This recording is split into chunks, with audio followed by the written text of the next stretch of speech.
출애굽기 9장 1절입니다. 1절부터 12절까지 이제 우리는 다섯 번째 재앙, 동물의 악질 재앙, 그 돌림병이라고 3절이 그렇게 말을 하는데, 돌림병이니까 전염병이겠죠. 동물 전염병이 생긴 거하고 여섯 번째 재앙, 악성 종기, 이 두 가지 재앙을 지금 읽었습니다. 먼저 1절로 7절, 동물의 악질 재앙이 생긴 이게 아피스라고 하는데요. 이 아피스가 황소의 신, 육축의 신, 풍요를 상징하는 거, 이런 것과 관계가 됩니다. 우리나라나 세계 어떤 나라든지 농업을 주로 했던 그런 시절에는 소가 굉장히 중요한 동물이었죠. 그런데 이 본문에서 일단 그 종기, 이 동물의 심한 돌림병 생긴 것을 보기 전에 먼저 1절을 보면 어제도 말씀드린 것처럼 또 히브리 사람의 하나님, 내 백성, 그들이 나를 섬길 것, 이런 말씀이 또 반복이 됩니다. 이 10대 재앙에서 이런 표현이 총 5번 등장을 해요. 이게 5번 등장을 하니까 10대 재앙 중에 반 정도가 이 표현을 쓰고 있다 하는 것이니까 이게 얼마나 중요한 표현인가 하는 것을 알 수 있을 것 같습니다. 이건 이제 자세히 설명은 않겠습니다. 어제도 또 얼마 전에도 했던 내용이니까 다만 하나하나 짚고 가면은 히브리인의 하나님, 천한 것들, 이 천하다는 것은 히브리인이 천하다 그 말이 아닙니다. 애굽 사람이 보기에 천하게 생각한다는 이야기죠. 또는 세상이 보기에 천하게 본다 하는 이야기입니다. 그런 천한 것들의 하나님이라고 불리는 것에 대해서 하나님은 전혀 꺼리낌이 없으신 그런 분이십니다. 왜냐하면 사람들끼리 천하다 귀하다를 나눈 거죠. 사람들끼리 높고 낮다 하는 것을 나눈 거지, 하나님이 창조했다라는 그런 시각으로 보면은 다 똑같은 인간이에요. 왕이든 하인이든 히브리인이든 애굽인이든 하나님 보시기에는 다 피조물이고 하나님의 창조물이죠. 근데 인간들끼리 나눈 거예요. 그게 이제 죄 때문에, 인간의 타락한 죄 때문에 생긴 인간 스스로의 구별인 거죠. 근데 예수 그리스도 안에 오면은 이 구별이 다 없어집니다. 그래서 신약에서는 유대인과 이방인 이렇게도 안 나눠요. 유대인과 이방인이라고 사람들끼리 그렇게 부르지만, 그죠? 헬라인과 야만인, 이렇게 헬라인들은 또 그렇게 자기들끼리 부르지만, 하나님 안에서는 유대인, 헬라인, 주인, 노예, 자유자 또는 남자, 여자 구별 없다라고 신약 성경은 분명히 말을 해요. 그래서 이제 히브리인의 하나님 여호와, 부끄러우시지 않는 거죠. 당당하신 거죠. 또 그들을 내 백성이라고 부르는, 그러니까 우리가 하나님을 믿을 때 하나님이 너는 내 백성이라고 하는 이 칭호 자체가 주는 그 의미가 굉장히 크죠. 신약에 오면은 내 백성도 내 백성이지만 성도라고 하는 이 거룩한 무리라고 하는 이 표현이 우리들의 호칭입니다. 그들이 나를 섬길 것이다. 우리가 하나님을 섬기는 거, 이것이 이제 신자, 성도는 누구냐 할 때 한마디로만 말을 해라. 그러면은 이제 성도는 성도인데 뭐 하는 존재냐? 하나님을 섬기는 자들이죠. 하나님을 섬긴다는 말이 예배입니다. 하나님을 예배하는 자. 그러니까 창세기 처음 인류를 창조한 그 후로부터 타락한 인간이 나뉘잖아요. 가인 계열과 아벨. 근데 아벨이 죽었어요. 아벨을 이은 것이 셋인데, 이 셋을 이야기를 할 때 여호와의 이름을 부르는, 예배하는 제단을 쌓고 이 예배하는 사람들, 이게 하나님의 백성의 특징이에요. 이거 거꾸로 말하면 예배하지 않는 자들, 이게 세상 사람들이죠. 그래서 예배로 구분이 돼요. 예배하는 자, 예배하지 않는 자. 예배하는 자도 또 나눌 수 있겠죠. 진심으로 예배하는 자, 형식으로 하는 자. 근데 그것까지 나눌 필요는 없고, 그래서 나를 섬길 것이니라라고 그렇게 말을 해요. 그러면은 우리는 나는 하나님을 예배하는 자인가? 하나님 예배하는 것이 기쁨이고 행복이고 하나님 예배하는 것이 힘이 되는가? 그 하나님 예배하는 것이 나에게 정말 감사하고 영광스러운 일인가? 하나님 예배 또 해야 돼? 짜증스럽고 이런 것인가? 스스로에게 질문을 해야 하겠죠. 그 다음에 이제 2절, 만일 네가 보내기를 거절하고 억지로 잡아두면 여호와의 손이 들에 있는 내 가축, 말, 나귀, 낙타, 소, 양에게 더하리니, 짐승들에게 심한 돌림병이 있을 것이다. 이 재앙의 특징 중에 하나가 최초로 이 죽음과 관계되는 재앙이다라고 말을 할 수가 있습니다. 그래서 많은 가축들이 죽어요.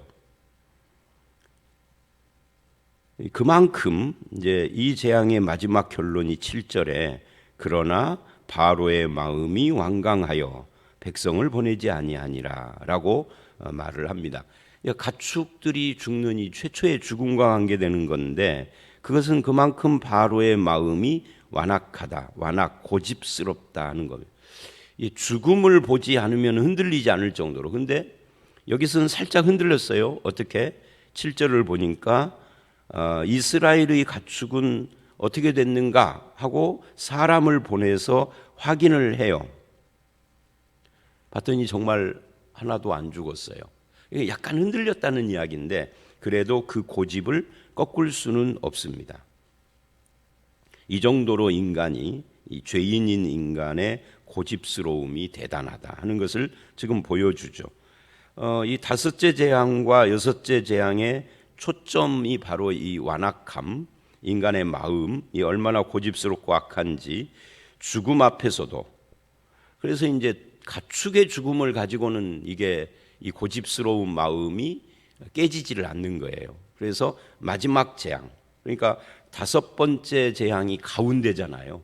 그리고 마지막 재앙, 10번째 이제 장자가 죽는 재앙으로 마음이 깨지는 거죠. 그것도 자기 아들이 죽었을 때 비로소 이게 깨트려지는 거예요. 그만큼 인간이 완악하다. 하나님의 최후의 방법, 죽음이 아니고는 인간의 죄인의 그 고집스러운 마음 안 움직인다. 하나님의 역사를 확인했는데 7절 그래도 믿지 않는다. 그러니까 구별이 우연히 된 게 아니라 4절에 이스라엘의 가축은 구별을 할 것이다. 이스라엘에 속한 것은 하나도 죽지 아니하리라. 이게 두 번째 특징이잖아요. 근데 그걸 확인했어도 그래도 마음이 안 바뀌어요. 그러니까 불신앙이라는 것은 굉장히 고집스러운 겁니다. 이 고집, 불신앙, 고집, 교만, 이 셋은 살짝 약간씩 틀린 개념이지만 이게 사실 다 일맥상통한 부분을 가지고 있는 거예요. 어떤 일이 있어도 안 변하는, 근데 자기를 직접 치거나 자기 자녀 같은 이 가족을 직접 칠 때는 이제 무너지는 거죠. 그러니까 인간이 굉장히 이기적이고 고집스럽고 그러는 겁니다. 그러자 12절을 가보면 여섯 번째 재앙, 하나님께서 바로의 마음을 막아버리십니다. 그러니까 인간의 고집스러움과 하나님의 역사가 이 둘이 엉킨 거예요. 이 고집스러우니까 이 로마서 1장식으로 말하면 내버려 두셨다는 거죠. 그래서 완악하게 만들었다 하는 것은 나는 변하고 싶은데 하나님이 막았다라는 의미보다는 내버려 두신 그런 걸 의미하는 겁니다. 다시 다섯 번째 재앙으로 가서 4절에 이스라엘을 구별했다 하는 것은 이 이스라엘이 하나님의 백성이고 하나님의 그 사랑하는 존재들이다. 히브리인이지만 그걸 확실하게 보여준 건데 이스라엘의 소유까지도 보호를 하셨다라고 이렇게 말할 수 있습니다.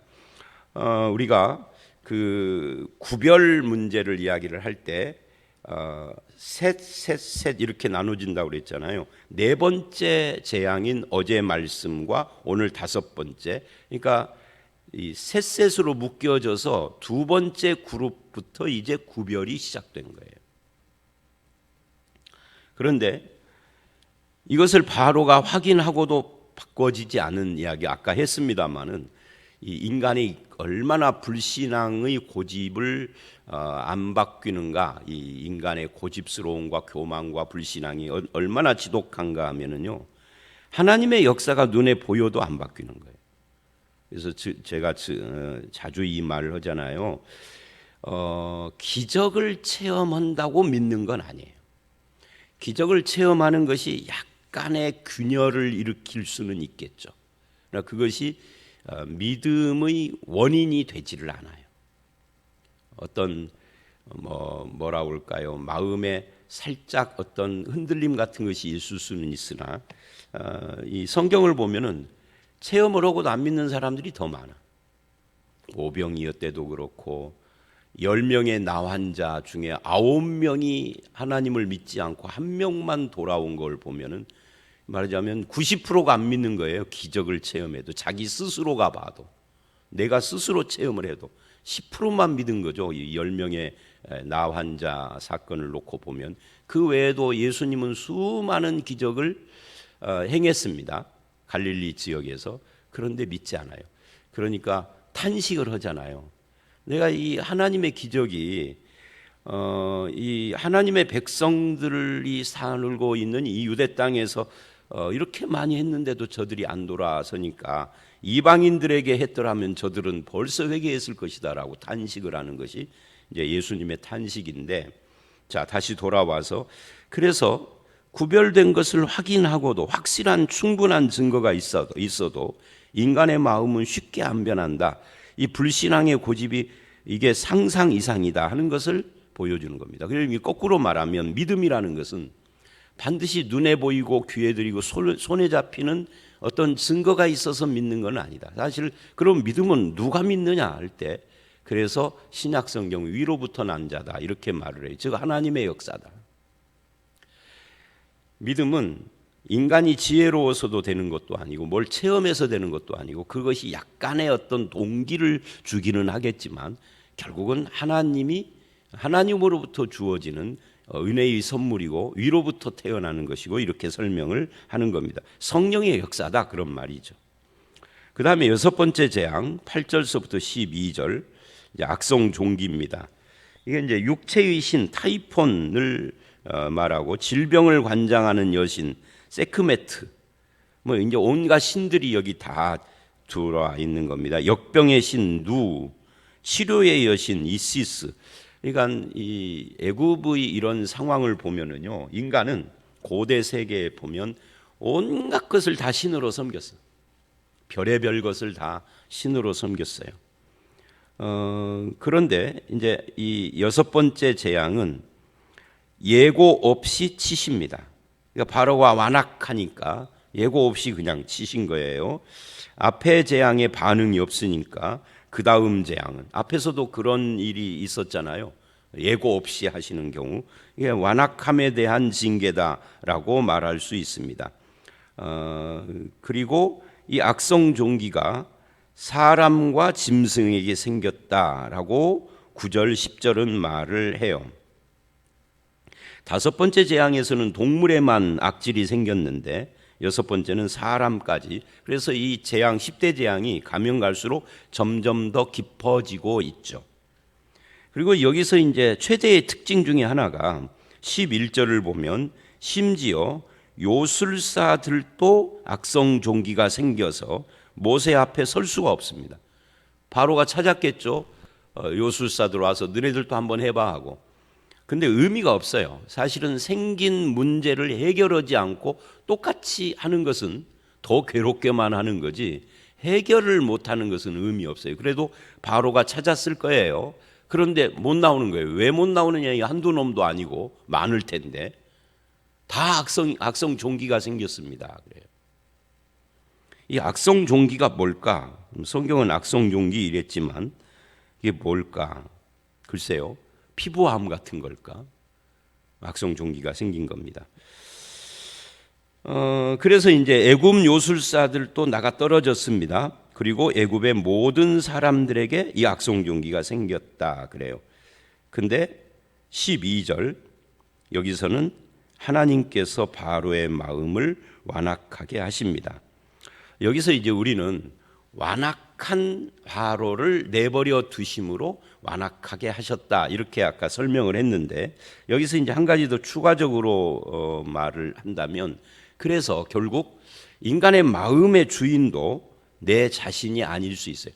내 마음 내가 알아. 뭐 우리가 내 질병, 내 병은 내가 알아 하듯이 내 마음 내가 알아. 내 마음 내가 모르는 경우가 더 많죠. 내가 왜 이러는지.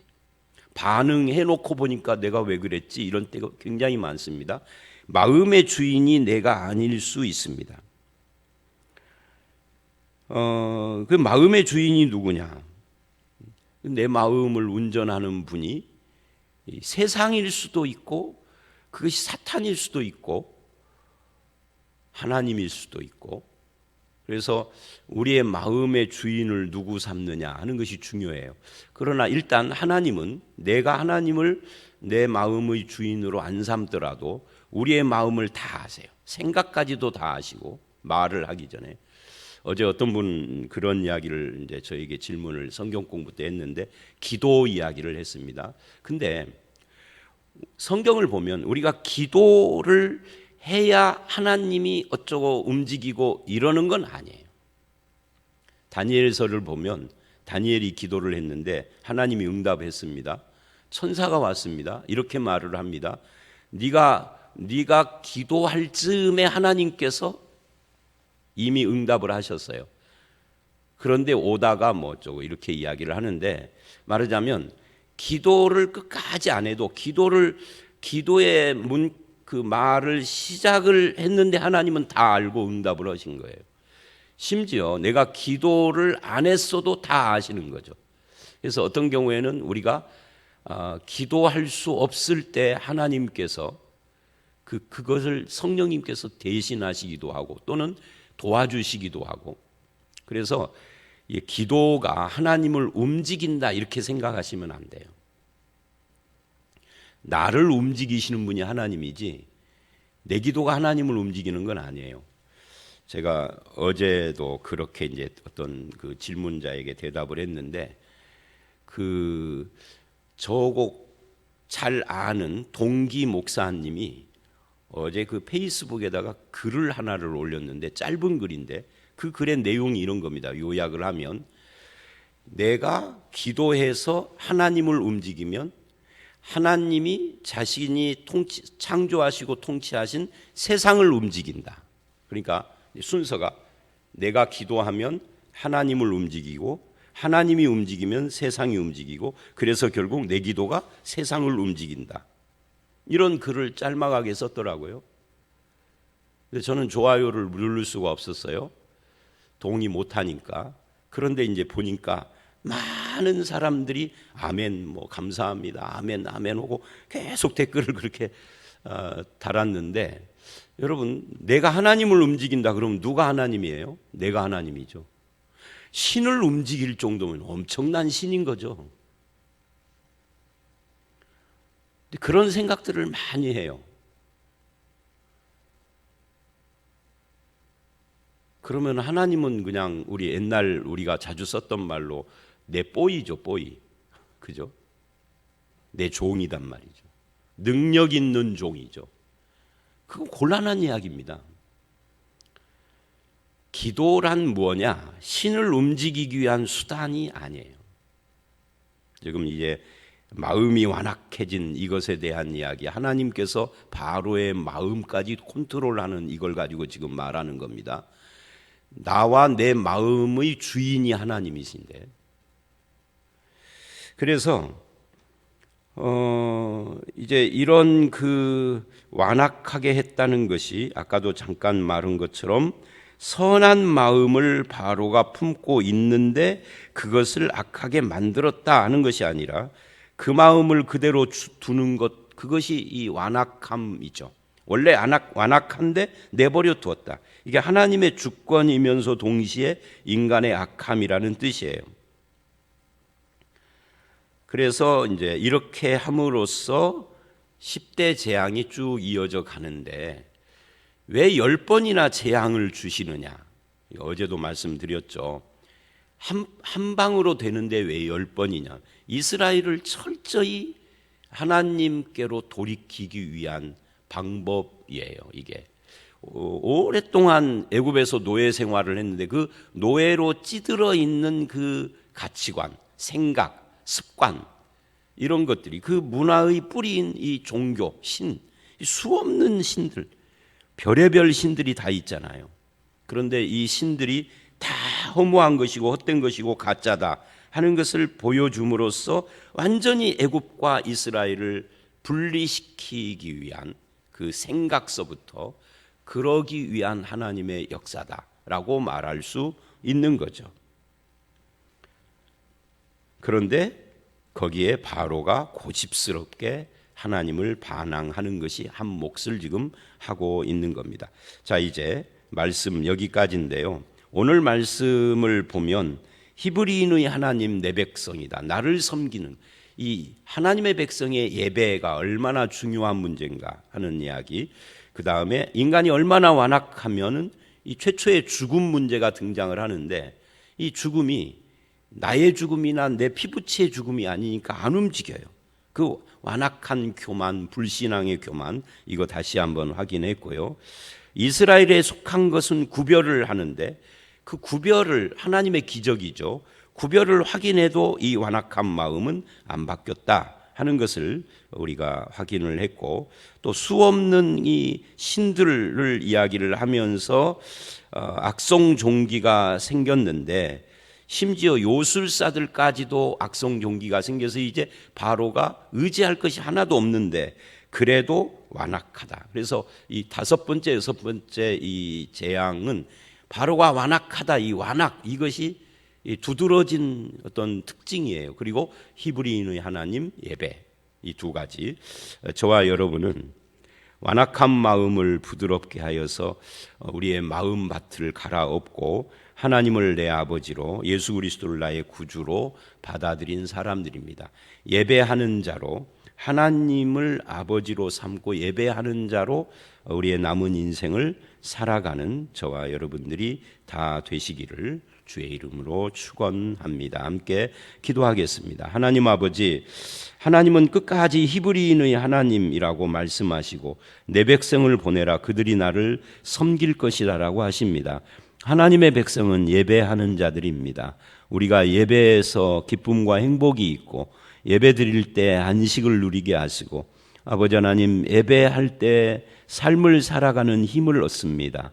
주님 예배하는 자로 하나님 앞에 서도록 우리를 붙잡아 주시옵소서. 완악한 바로를 보면서 우리도 완악한 마음을 품고 있지는 않은지 우리의 마음을 세상이 아니라 하나님께 드리고 하나님의 통치를 받으며 하나님 아버지 앞에서 부드럽고 온유한 마음으로 주님을 섬기고 주의 뜻을 받드는 그런 백성으로 살게 해 주시옵소서. 기적을 체험하고 확인을 하고도 그 완악함이 변하지 않는 바로를 봅니다.